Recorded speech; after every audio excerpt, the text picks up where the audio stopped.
नमस्ते मेरे प्रिय छात्रों। आज हम 22वां जो काव्य हैं, इनका नाम है वीरों का कैसा हो वसंत।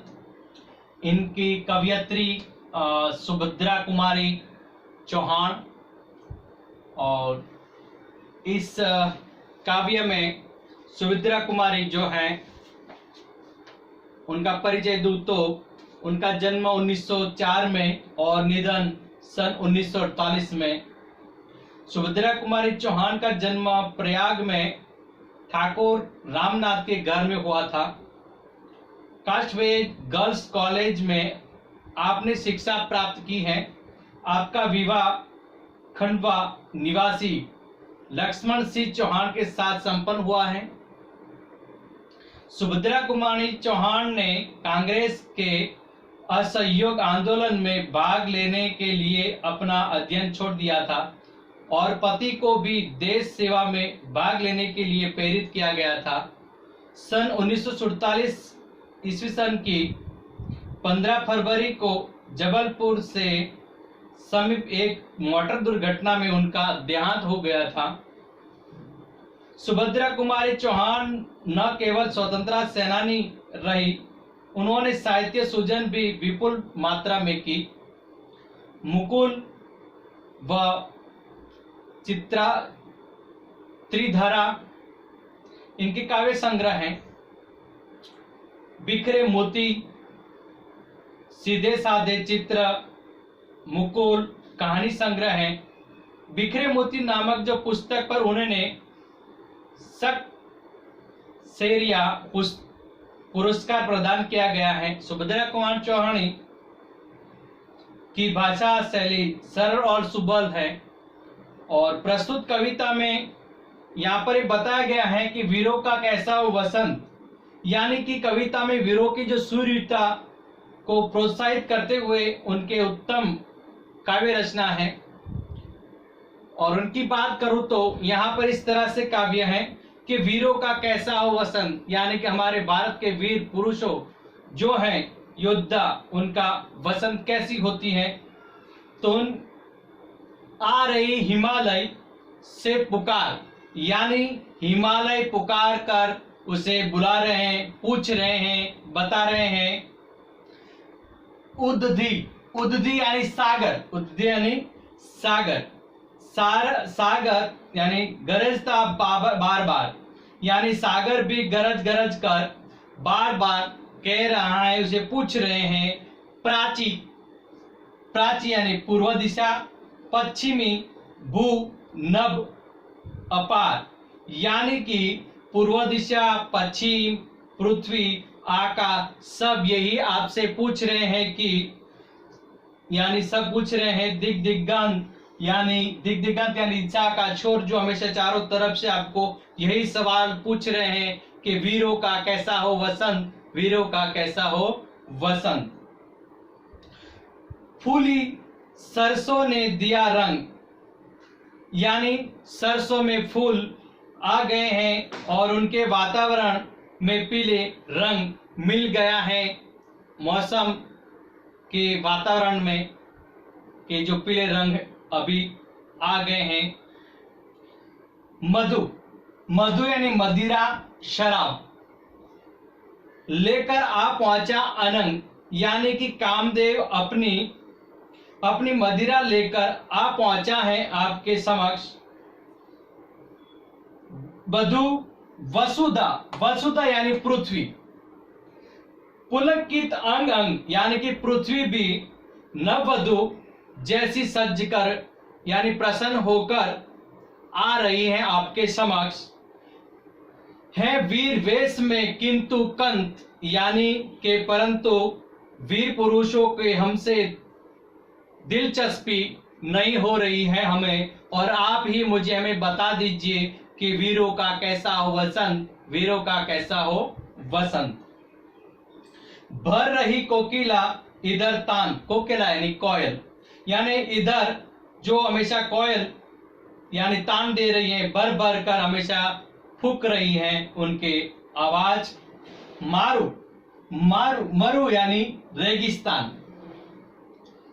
मरु बाजे बर उधर गान यानी उधर युद्ध के बाजे भी बज रहे हैं। एक तरफ कोयल बज रही है तो मानो कि दूसरी तरफ जो युद्ध के बाज बज रहे हैं, बुगल बज रहे हैं।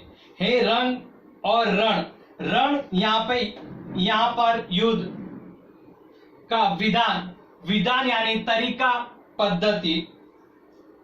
तो यहाँ पर एक तरफ जो वसंत का रंग है तो दूसरी तरफ युद्ध हमेशा तैयारी कर रहे हैं। मिलने आए हैं आदि अनंत, मिलने आए हैं आदि अनंत, यानी जीवन के हो तो आप दो पहलू मिलकर आपके समक्ष आ गए हैं। वीरों का कैसा हो वसंत, आप ही हमें बता दीजिए कि ऐसे समय में वीरों का कैसा हो वसंत। एक तरफ कोयल अपना तान दे रही है तो दूसरी तरफ युद्ध का बिगुल बजा रहे हैं, और आप इन सभी दोनों पहलू एक समक्ष सामने है, तो आप ही मुझे बता दीजिए कि वीरों का कैसा हो वसंत। कह दे अतीत, अतीत यानी बीता हुआ समय। कह दे अतीत अब मौन त्याग, यानी कि हे अतीत बीता हुआ समय तुम चुप मत रहो, मौन को त्याग कर दो आप। लंके तुझ में क्यों लगी आप, और आप ही हे लंके आप ही बता दीजिए कि तुम ही बता दीजिए कि हनुमान ने आग क्यों लगाई थी। लंके यानी लंका के अंदर जो आपको आग लगाई थी हनुमान, तो आप ही हमें बता दीजिए लंका कि आपको हनुमान ने क्यों आग लगाई थी। हे कुरुक्षेत्र, ये कुरुक्षेत्र अब जाग जाग जाग, यानी हे कुरुक्षेत्र तुम भी बता दीजिए इनको कि महाभारत युद्ध क्यों हुआ था, वो भी आप कुरुक्षेत्र उनको भी बता दीजिए। बतला अपने अनुभव अनंत, और तुम सबका ये सब जितने भी हुए इन सब के बारे में आप ही बता दीजिए कि वीरों का कैसा हो वसंत, वीरों का कैसा हो वसंत। और आप इन दोनों का जो पहलू है उनको भी सबको बता दीजिए, चाहे लंका हो या कुरुक्षेत्र, दोनों के युद्धों के बारे में भी आप बता दीजिए। आगे हल्दी घाटी के शिलाखंड, हल्दी घाटी के शिलाखंड यानी हल्दी घाटी की बात यहां पर बताई गई है। हल्दी घाटी के शिलाखंड ये दुर्ग सिंहगढ़ के प्रचंड राणा ताना का कर घमंड, यानी यहाँ पे हल्दी घाटी के जो पत्थरों और शिलागढ़ के मजबूत किले तुम पर महाराणा प्रताप और तानाजी जो हैं अपने स्वाभिमान को याद कर लीजिए, उनके बारे में भी आप बता दीजिए। इन दोनों योद्धाओं को भी दो जगह आज स्मृतियां यानी यादें, स्मृतियां ज्वलंत यानी अपने समय की यादें फिर से ताजा कर दीजिए, और आप भी ताजा कर दीजिए, इनको भी बता दीजिए, सबको भी बता दीजिए कि वीरों का कैसा हो वसंत, वीरों का कैसा हो वसंत। अंतिम पदों में कि भूषण अथवा कविचंद नहीं, भूषण अथवा कविचंद नहीं, बिजली भर दे वह छंद नहीं, बिजली भर दे वह छंद नहीं, है कलम बंदी स्वच्छंद यानी पूरी तरह स्वतंत्र हो, यानी है कलम बंदी स्वच्छंद नहीं, यानी आज भूषण और चंदबद्ध राय जो वीर रस कवि नहीं है आज दुनिया में, लेकिन छंद भी नहीं है। जिस तरह से उन दोनों कवियों ने लिखते थे, जिसे सुनकर बिजली भर जाती थी, जैसे उनके छंद हमेशा छेड़ते थे तो मानो कि बिजली बरस रही हो, ऐसा महसूस हो रहा था। फिर हमें बताइए कौन, फिर हमें बताइए कौन हंत यानी दुर्भाग्य, अतिरिक्त यानी कि इसके अतिरिक्त हमारे कलम पर भी पाबंदी अभी लगा दी गई है, और हमारे कलम भी अभी इस तरह से चलती नहीं, जैसे कि दोनों कवि भूषण और चंदबद्ध राय जो थे, दोनों हमें छंद भर हमेशा काव्य लिखा करते थे, और छंद से जो लिखते छंद भरी, तो वो आज इस कवि तो है ही नहीं, लेकिन आज भी हमारे जो हाथ जैसे पहले लिखते थे दोनों कवि, आज हम हमारे मानो के कलम बंदी हो यानी कि पाबंदी लगी हो, ऐसा महसूस हो रहा है कि वीरों का कैसा हो वसंत, वीरों का कैसा हो वसंत। तो दोस्तों इस तरह से सुभद्री कुमारी जो चौहान है उन्होंने अपने वीरों के बारे में ऐसी बात बताई है कि एक तरफ जमेजा प्रकृति से भरी मौसम प्राकृतिक है और दूसरी तरफ युद्ध हो रहा है और युद्ध के बाज बज रहे हैं, पुकार रहे हैं। तो आप ही बता दीजिए कि वीरों का कैसा हो वसंत।